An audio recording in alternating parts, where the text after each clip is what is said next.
how would you define a woman? Because you've asked other people up here to define how we would define a woman. How would you define a woman, Mr. Walsh? An adult human female.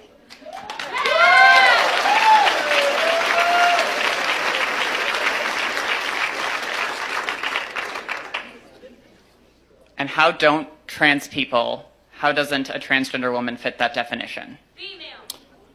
Because they're not female.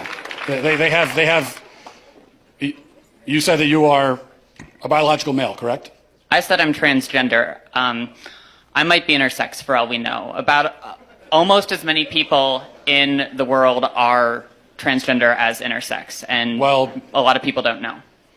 Well, but that's a different conversation. Intersex, that's a genetic anomaly, that's a medical condition. So that's a completely different conversation. That's also not that's not a third gender. That's just that's a genetic anomaly that occurs within the sex binary of male and female.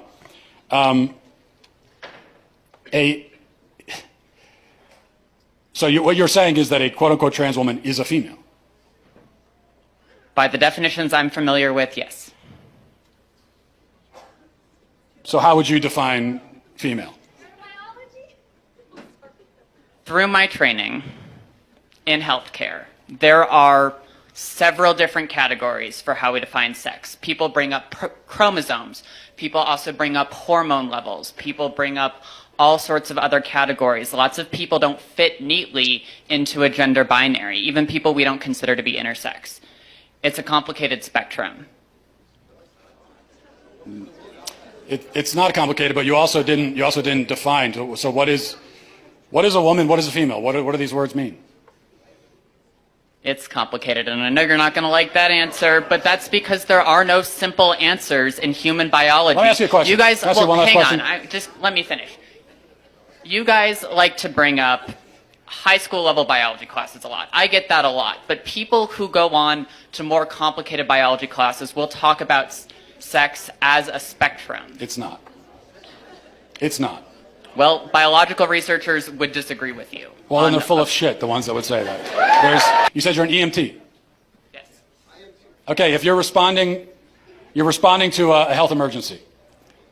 Biological male, somebody with a penis, is having a medical emergency. And they say to you, I think I'm having a miscarriage. Would you check them to see if they're having a miscarriage? Would you consider that a possibility for them?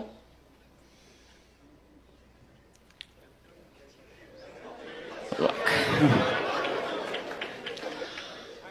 No, but that's because some people don't have body parts. Doesn't mean they're not a woman. Okay. Sounds like we've established there are some people who, in principle, can get pregnant, and there are some people who can't. So there's two categories, otherwise known as binary. Lots of women can't get pregnant either. Yeah, but they're still of the nature to get pregnant. The only but reason they can't get pregnant. Yes, but truth matters, right? It does. That's what I'm trying to explain to you. Truth matters, and they can't get pregnant. That's the truth. So how are they still women? Because they are for the same reason that I can rightly say that human beings have two legs. And if a person is born with only one leg, that doesn't call into question the statement that human beings have two legs, okay? A person being born with one leg doesn't mean that now legs are on a spectrum and we can't say anything at all about how many legs a person has. Who knows? They could be a centipede. You know, they could have 100 legs. No, we know human beings have two legs. If a human is born without two legs, something went wrong. They were supposed to have that second leg. Something went wrong. If you meet a person on the street who only has one leg, maybe they had an accident. Maybe they were in war. Maybe they were in a car accident. Maybe they had cancer. A leg was cut off. But you know that something went wrong because by their nature, they're supposed to have two legs. Same thing for a woman. A woman by her nature can get pregnant. A man by his nature never can. So if you meet a woman of childbearing age, say she's 28 years old, and she can't get pregnant, you know automatically that something has gone wrong. And she can go to the doctor and find out what that thing is, even if they can't fix it. So that proves that women by their nature can get pregnant, because the simple fact that she can't shows you that there's something wrong. This is what is known as the exception that proves the rule. Whereas if a male with a penis can't get pregnant, no doctor on earth is going to run tests to see what's wrong with him. Because they already know it's that he's a male, and there's only male and female, those who can get pregnant and those who can't. So, that's it.